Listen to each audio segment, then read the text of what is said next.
then Chazon Ish continues, even if he is granted the talent for wisdom as part of his soul, and even if a double portion of understanding has been delegated to him, he cannot prosper in his studies because of his bad character traits.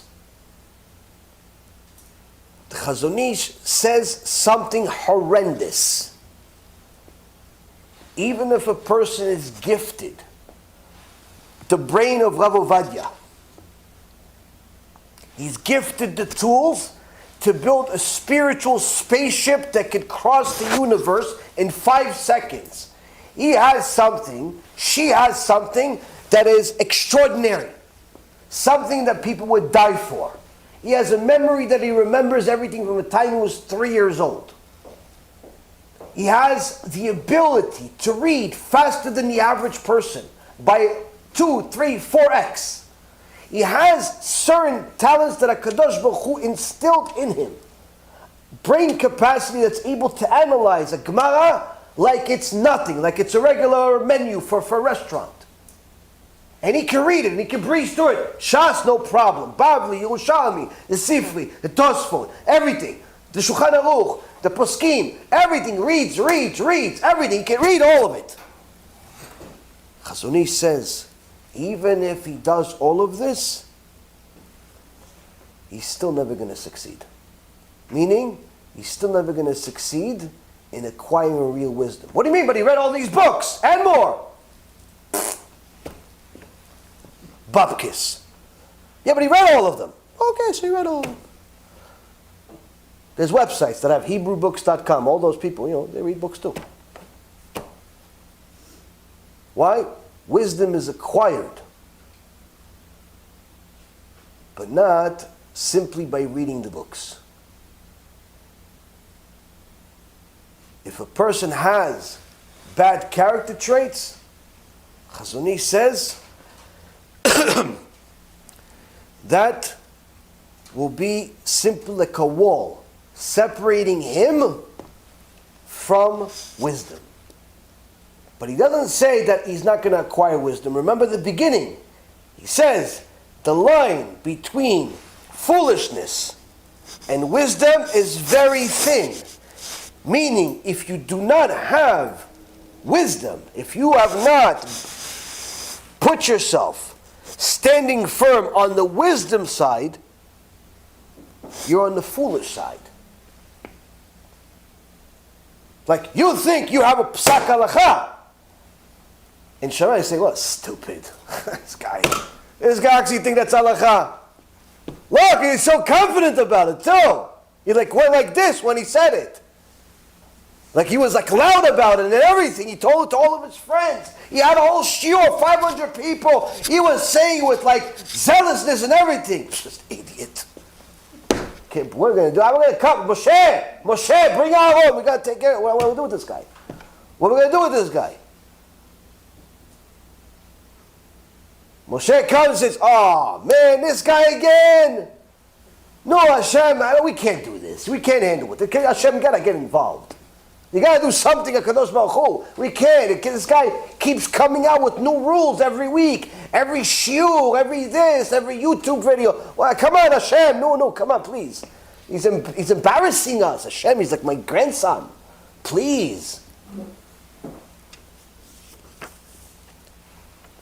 A closed heart and a closed mind shut the doors of wisdom to him and locked the gates of understanding. When a person does not open up their heart to HaKadosh Baruch Hu completely, in order to humble themselves, in order to understand their insignificance, in order to soften their character, in order to make themselves a servant of HaKadosh Baruch Hu, whether it's a he or a she, meaning you being a he or a she. If a person does not soften their character traits, they themselves are locking themselves in the section of foolishness. The secret of wisdom lies in the fine points, in delicate sensibilities that cannot be sensed by an ordinary eye. Only a refined eye, behind which there is a refined heart, can understand these sophisticated issues. The wise man prepares conduits in his heart and soul for the wisdom bestowed upon him, and through them wisdom flows to his heart and soul, a joyous soul and happiness of spirit, a thirst for wisdom and hunger for understanding are what enables this flow to proceed. All of these are the result of the one good character trait which creates the conduits and keeps them in existence.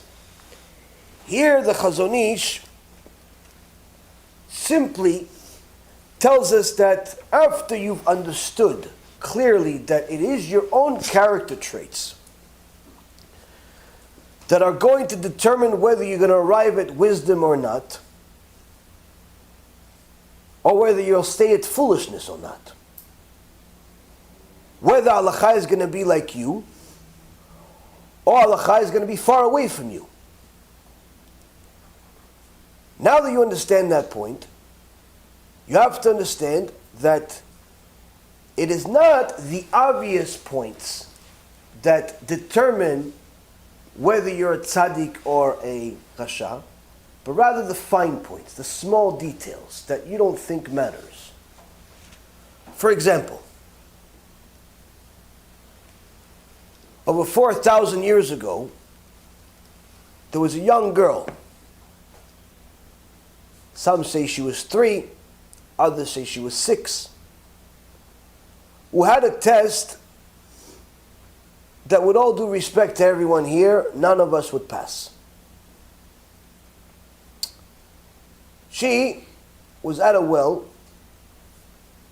getting some water. And the Torah says, miraculously, instead of her taking the bucket, putting it all the way down the well, and then bringing it back up with the water, which is in itself a difficult thing for anybody, miraculously, HaKadosh Baruch Hu made the water of the well rise up to her, fill up her bucket, and she could just take it and walk away. Suddenly, someone shows up by the name of Eliezer, and he has 10 camels and 10 slaves on them, strong men. And he says to her, "What's your name?" Rivka. He didn't ask her name, I'm just telling you for the story. "Listen, Rivka, can you give me a little bit of water?" A little bit. Now if I was Rivka, I'd give him a can of Coke. Here you go. What do you ask for? He asked for a little water. I'm going to give him a little bit of water. Maybe I'll give him a Coca-Cola. Just give him some taste. That's what he asked for, right? That's why I'm not Rivka. Rivka says, I'm not only going to give you water, I'm going to give it to you and to all your camels and to everybody. Now, a camel drinks a lot. Why? He doesn't drink for a century and finally wants to drink. So imagine how much he has to drink. Now, you can say, listen, if I was Rivka, I would do the same thing. Why? There was no, it was easy. I went to the well. The water came to me. So all I got to do is just take it. Here you go, like a vending machine. Here you go, without any money. Vending machine. The water comes up, I put it in the water. Here you go. Vending machine with no money. Right? But here's the problem. The Pasuk says that before he came, she was not taking the water out. Meaning the water was coming up to her. But then as soon as she committed to this, saying she's going to give him water for him and the camels, suddenly she had to pull the water out. Like everybody else, no miracles. No miracles now. Buckets and buckets of water. Now, why no miracles? Why is it such a big test? First and foremost, if Rivka lived a whole life, a whole 3 or 6 years, and every day she worked hard, and every day there was guests, and she would give the guests whatever they needed, and her parents asked her for stuff, she would do what the parents said. She did everything good. But on that one day that Eliezer came to look for a wife for Yitzchak. She said, "No, I'm tired. Maybe you get down the street. Or maybe you get it yourself. Here you go, here's the well. What do you want? You want a drink? Here you go. Here's the well right here. Enjoy. It's on you." So a lot of people say, right? Listen, I'm new in the area. You know where I get something to eat? Yeah, I think if you look at it on Google, you probably find something. Just type in kosher. Listen, I'm new here. I'm looking for a job. You know anybody that's hiring? Yeah, you could probably go on LinkedIn or something. Look for a job. Just type in Florida, and then just says jobs. And I'm sure you can find something. That's what people do. Listen, I'm trying to get to the store. I just don't know how to get around here.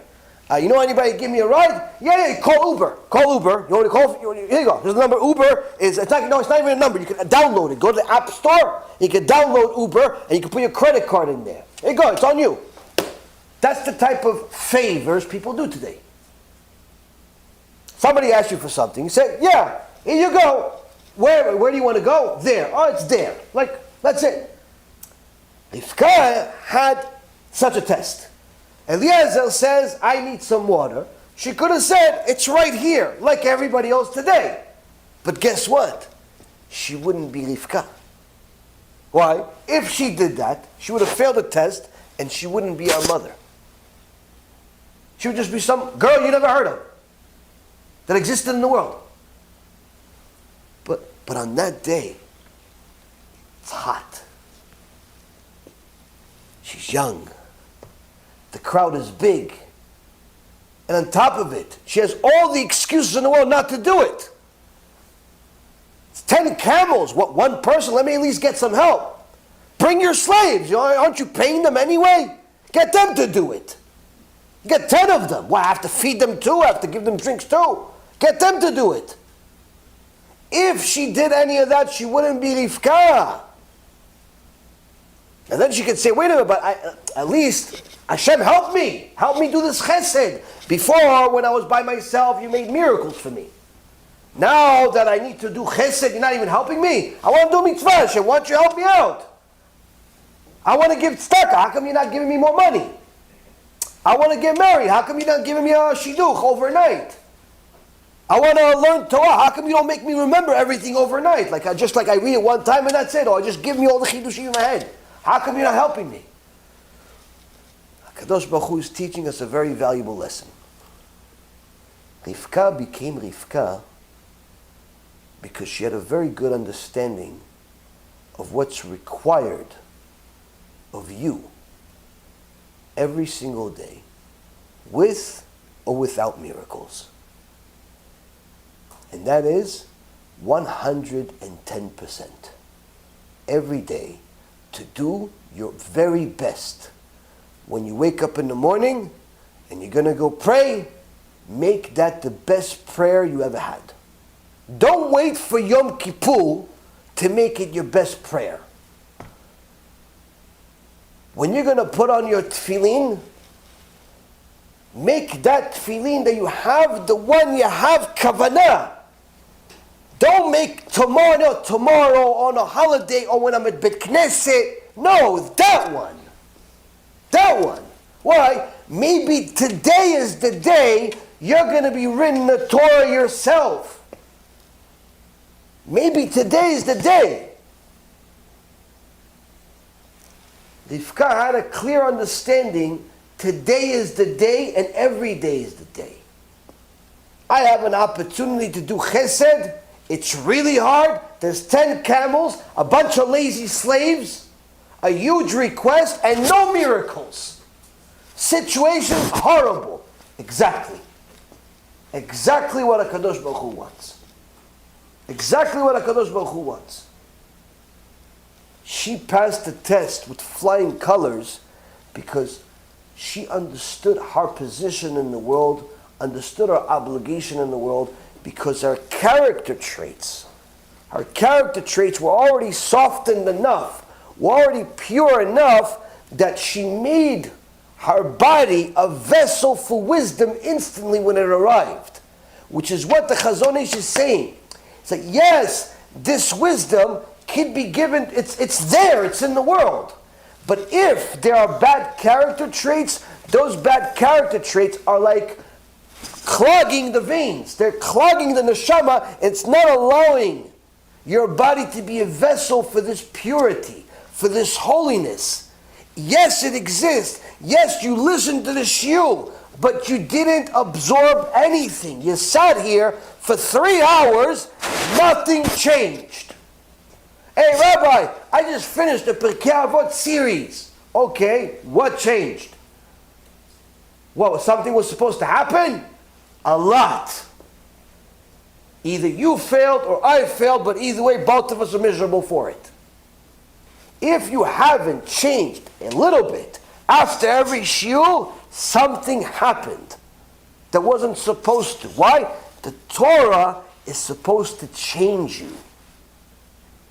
Supposed to improve you, soften you, make you better. And Chazon Ish says, if the Torah is good, the wisdom is true, and it's still not being absorbed by you, it's only because you are not making yourself a vessel. Because your character traits, your flaws in your character traits, are simply not allowing yourself to absorb the truth as it is. You're constantly rejecting it, questioning it, going against it, trying to figure out a better way, maybe tomorrow, maybe yesterday, maybe next week, maybe for somebody else, maybe it's cheaper, maybe it's more expensive. There's a constant maybe, just not today. Now, if a person does allow their body to become a vessel for holiness, and allows their heart and soul to become a vessel that HaKadosh Baruch Hu can give him all of the wisdom that he wants to give him, or her, this in itself will make the person achieve the second purpose, which is the happiness of the soul. Now, when a person feels a little bit of that happiness, of what true wisdom is, you don't have to become the Chafetz Chaim or the Chazon Ish to attain a little bit of wisdom or the feeling of it. The second he feels it, the second she feels it, the benefit of acquiring real wisdom and what it does to a person's life, you become hungry for more. Now you know already it's not going to be easy. Why? To get the first step was hard. You had to swallow your tongue when you really wanted to say something. You had to keep your feet still when you really wanted to go somewhere. You had to keep your thoughts to yourself when you had an idea that wasn't exactly 100% kosher. You had to keep your eyes focused on absolutely nothing instead of looking at something that's not allowed, and so on and so forth. It was hard to get there. But that little bit that you've acquired gives you enough momentum to keep going. Now, the beauty is that the longer you go on the right pace, the more you value wisdom, the more you value this joy of the soul. Why? Because when you're on a journey, in the beginning of the journey, you may have some high hopes of different things that you will attain once you arrive at the destination. And it has a mental value of X in your head. Now, if you arrive at your destination according to all of your plans, that value more or less doesn't change. Now, if the journey is much more difficult than you ever expected, instead of it taking an hour, it took you a day, 2 days, a week, a month to attain. Does that make the value less or more? Much more. The greater the difficulty, the greater the appreciation of its value, meaning the greater the value. The fact that it's much more difficult to attain the higher level of wisdom should not discourage you, but the opposite. Why? the longer you go on this right journey, and the more you feel little bits of enjoyment from time to time of attaining certain metrics, now you know that, okay, hold on a second. I'm already on this walk for 1,000 steps. So at the very least, it's worth 1,000 steps. Now you walk another 2,000 steps. The value has now increased by another 2,000. Yeah, you're not exactly where you want to be yet, but at the very least, that destination is worth more than 3,000. You thought it was worth 1,000. Now you've already walked 3,000. It's not that you're not appreciating and you say, no, it's not worth it. No, it's actually the opposite. It's actually worth even more. Why? Because I've tried even more on this. The harder you try, the more of yourself you put into anything, the more you appreciate it, the more valuable it is. That's why if you give, let's say, a kid a toy that's, let's say, a ready-made, I don't know, doll or car or something, and then you give him a Lego set to build of some ugly little thing, guess what? He'll appreciate that ugly little thing much more than the ready-made car. Why? He built this one. He built this one. In his eyes, it's the most beautiful thing in the world. Now you give a person an apartment. His parents, yeah, honey, listen, you could live in our second house that we have in Florida. Okay, so he lives in a house, nice house, 2, 3, 4, 5 rooms. Great. You compare that to a house he builds with his own hands, that he worked for the money, he put some nails on the wall, maybe some plywood, maybe some things. That thing might as well be a shack, but he'll still love it much more than the house that was gifted to him for free. Much more. You see, guys, many times they like to work on cars.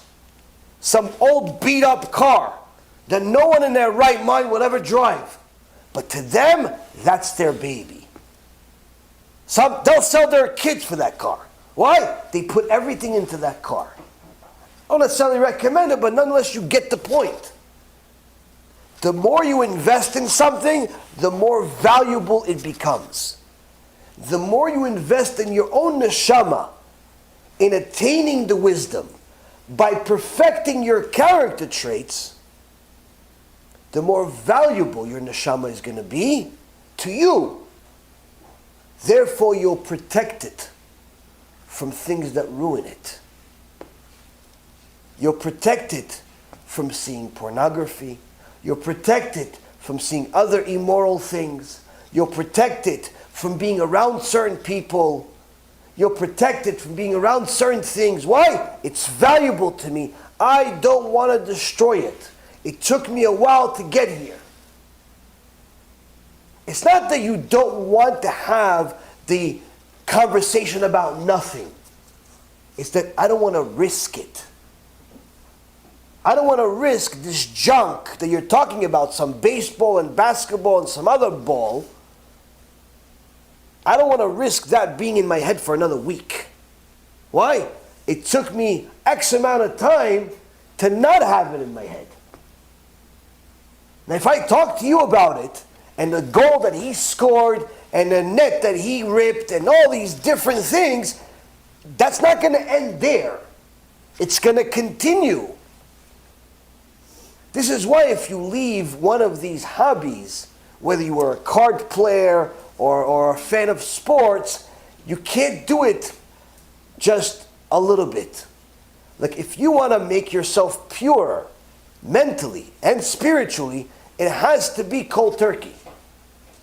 I can tell you from experience. I used to play cards. I love playing cards. Not for the gamble, simply for the mental capacity where you're able to analyze math and statistics and also read faces and do all types of other things. But I refuse to watch anything relating to it. Why? Because I know the few times that I did, it was enjoyable. I liked it. Oh yeah, he won, he lost. I knew he's going to win, I knew he's going to lose. And guess what? I finished watching that 2, 3, 4 minute video, but the video didn't finish with me. It was still with me 3, 4, 5, 6 days later. It's still there.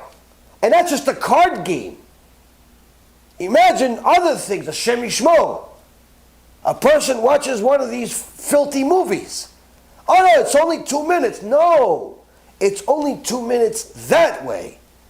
It's staying with you for a while, depending on what you're doing and what you're watching. And the more you invest in perfecting your neshama, the more valuable it becomes to you, and therefore, the less likely you are to simply risk it for nothing. Because you're trying to acquire wisdom. And Chazon Ish is telling us we cannot acquire wisdom if our character traits